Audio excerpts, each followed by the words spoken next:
Hello students, good morning everyone. So जो next topic है आपके इस सेकंड यूनिट के अंदर वो है आपका मिनरल्स एंड मिनरल सॉल्ट्स। इससे पहले हम वाइटामिन्स का सेक्शन आपका कंप्लीट कर चुके हैं। सो व्हाट आर मिनरल्स और मिनरल सॉल्ट क्या क्या हैं, हम इनके बारे में यहाँ पर बात करने वाले हैं। Minerals are also very important component of our diet. हमारी डाइट के अंदर जो मिनरल्स हैं वो भी एक काफ़ी महत्वपूर्ण हिस्सा है। Minerals are essential for the growth and development of a human body. जो मिनरल्स हैं वो एक ह्यूमन बॉडी के ग्रोथ और डेवलपमेंट के लिए बहुत ज़रूरी हैं। They also contribute in the functioning of muscles and in formation of teeth. ये हमारी मसल्स की फंक्शनिंग में और कहीं ना कहीं हमारे टीथ की फॉर्मेशन में हमारे काम आते हैं, उसमें कंट्रीब्यूट करते हैं। There are various types of minerals which are needed in our food. The major one are following. हमारे फूड के अंदर बहुत से मिनरल्स हैं जो हमें चाहिए होते हैं। उनमें से इंपॉर्टेंट ये हैं कैल्शियम एंड फॉस्फोरस।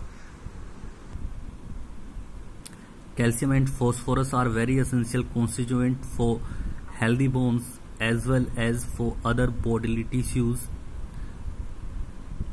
जो कैल्शियम और फॉस्फोरस हैं वो हमारी बोन्स के लिए और हमारी बॉडी के अंदर जो टिश्यूज होते हैं उनके लिए बहुत ही इंपॉर्टेंट हिस्सा है।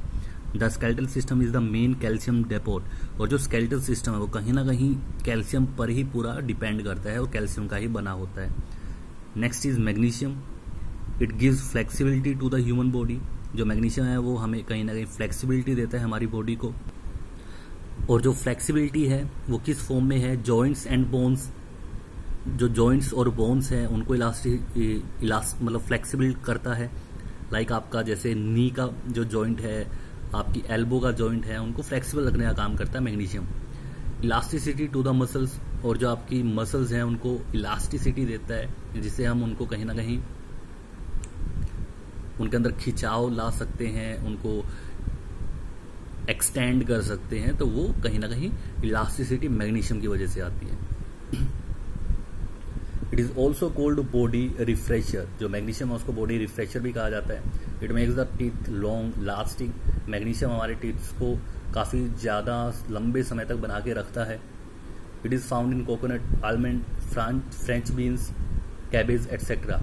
जो मैग्नीशियम है वो कोकोनट के अंदर पाया जाता है, बादाम के अंदर पाया जाता है, फ्रेंच बीन्स जो होते हैं उनके अंदर पाया जाता है, और कैबेज जो आपकी फूल गोभी होती है उसके अंदर पाया जाता है। Now the other important mineral is sulfur. It is essential for the purification of blood and for maintaining the skin in good condition. जो सल्फर है वो ब्लड को प्यूरिफाई करने के लिए और स्किन को अच्छी कंडीशन में बनाए रखने के लिए ज़रूरी होता है। It improves the brain function and nervous system. ये हमारे जो ब्रेन का फंक्शन है और नर्वस सिस्टम का फंक्शन है उसको इम्प्रूव करता है। The different sources of sulfur are cucumber, carrot, peas, mustard, spinach, radish, tomato, pineapple, apple, coconut etcetera. और जो इसके डिफरेंट सोर्सेज हैं सल्फर के वो हमारे पास कोकुम्बर है, जो चुकम्बर भी कहते हैं हम, गाजर है, मटर है, मस्टर्ड है, सरसों है, पाइनएप्पल है, कोकोनट है, टमाटर है, सेब है। तो ये सभी सल्फर के अच्छे सोर्सेज हैं। कुछ हमारे ट्रेस एलिमेंट्स भी हैं जो हैं आपके copper and cobalt. So copper क्या करता है, it helps in the formation of haemoglobin in the blood along with the iron. It is found in spinach, dry fruits, meat, egg etcetera. जो copper है वो हीमोग्लोबिन को बनाने में कहीं ना कहीं आयरन के साथ, कि सिर्फ अकेला आयरन नहीं है जो हीमोग्लोबिन को बनाता है, उसके साथ कॉपर भी हीमोग्लोबिन की फॉर्मेशन में हेल्प करता है। और जो इसके अच्छे सोर्सेज हैं जिसमें ये पाए जाते हैं वो है पालक, ड्राई फ्रूट, मीट और egg etcetera. Another is cobalt. It helps to protect our body from anemia. ये हमारी बॉडी को एनीमिया से बचा के रखता है। It is found in milk, meat, greeny leafy vegetables etc. ये दूध, मांस और जो हमारे पास ग्रीन लीफी वेजिटेबल हैं उसके अंदर पाए जाते हैं। Now the next topic is non-nutritive food components. कि देखिए हर कोई फूड कंपोनेंट वो नहीं होता जिसके अंदर न्यूट्रिशन हो। कुछ ऐसे फूड कंपोनेंट्स भी हैं जो नॉन न्यूट्रिटिव होते हैं। तो वो क्या है, हम उनके बारे में पढ़ने वाले हैं। तो foods contain certain compounds that are not categorised among the 6 basic nutrient group. कुछ ऐसे कंपाउंड भी हैं फूड के अंदर जिनको कहीं ना कहीं जो न्यूट्रिटिव ग्रुप है उसके अंदर कहीं ना कहीं जो 6 बेसिक न्यूट्रिएंट्स ग्रुप हैं उनके अंदर इंक्लूड नहीं किया गया है। Numerous kind of substances can be found in food products such as natural, intentional and unintentional. कुछ ऐसी चीज़ें हैं, सब्सटेंसेस हैं जो हमारे फूड के अंदर पाए जाते हैं, जो नेचुरल भी हो सकते हैं, इंटेंशनल भी डाले जा सकते हैं और अनइंटेंशनली भी वो पाए जा सकते हैं। Among the beneficial compounds which are naturally found in foods include components that provide color and flavor along with other plant compounds। जो ये beneficial compounds हैं जो हमारे फूड के अंदर पाए जाते हैं वो नेचुरली भी हो सकते हैं और अननेचुरल भी हो सकते हैं। जैसे कि हमारे फूड को कलर देने के लिए, फ्लेवर देने के लिए हम जिन कंपोनेंट को यूज़ करते हैं वो हमारे नॉन न्यूट्रिटिव फूड कंपोनेंट के अंदर आ जाते हैं। जैसे कि आपने अगर हम आइसक्रीम की बात करते हैं या फिर कोल्ड ड्रिंक्स की बात करते हैं तो उसमें डिफरेंट फ्लेवर होते हैं, डिफरेंट कलर भी होते हैं। तो ये सारे के सारे जो हम देखते हैं डिफरेंट कलर और डिफरेंट कलर ये non nutritive component, food components का हिस्सा है, उनके अंदर ही आते हैं। So the first component is colour compounds. तो कलर कंपाउंड क्या है? Food is made more appetising and appealing through colourful pigments. जो फूड है उसको मतलब स्वाद देने के लिए और उसको और ज़्यादा अट्रैक्टिव बनाने के लिए कलरफुल पिगमेंट जो कलर कंपाउंड्स हैं उनका कहीं ना कहीं हिस्सा लिया जाता है, कलर का हिस्सा लिया जाता है। Most of the natural pigments are found in vegetable and fruit.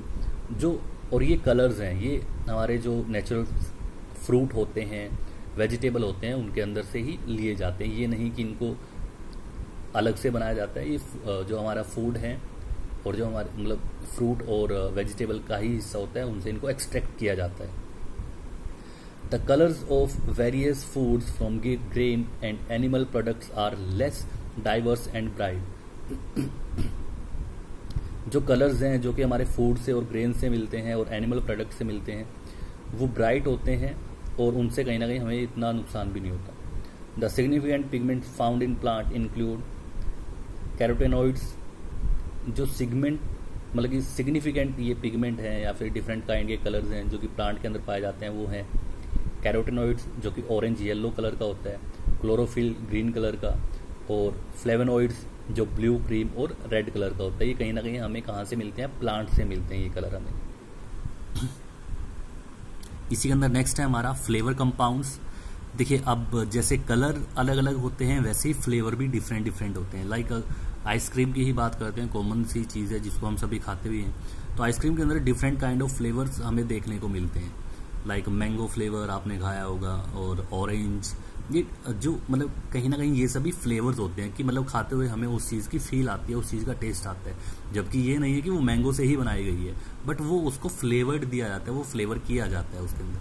सो ये जो फ्लेवर कंपाउंड्स होते हैं ये भी हमारे नॉन न्यूट्रिटिव कंपोनेंट होते हैं जिनसे मतलब हमारे शरीर को कोई न्यूट्रिएंट नहीं मिलता है।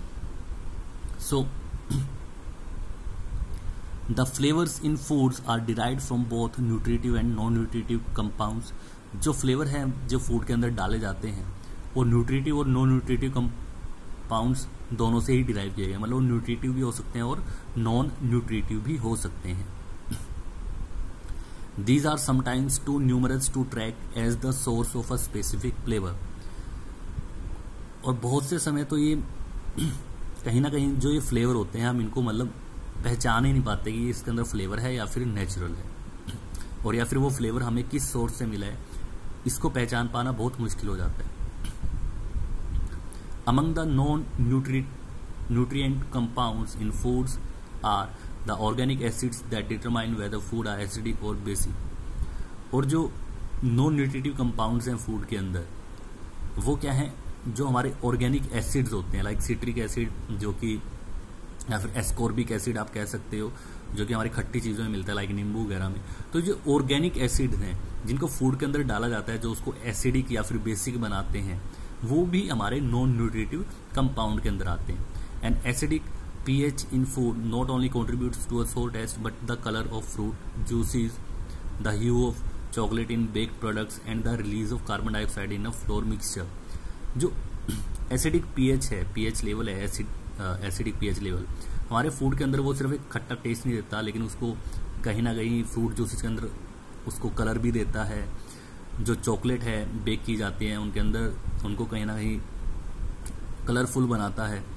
और जो फ्लोर जो हमारा मतलब कि मैदा आप कह सकते हो, उसके अंदर जो CO2 रिलीज होती है वो भी इस एसिडिक पीएच वैल्यू की वजह से ही होती है। An alkaline pH contributes a bitter taste and soapy feel to foods. और जबकि जो एल्कलाइन या फिर बेसिक जो पीएच लेवल है वो क्या करता है, उसको कहीं ना कहीं बिटर टेस्ट देने के काम आता है। So that's all for today students, thank you everyone.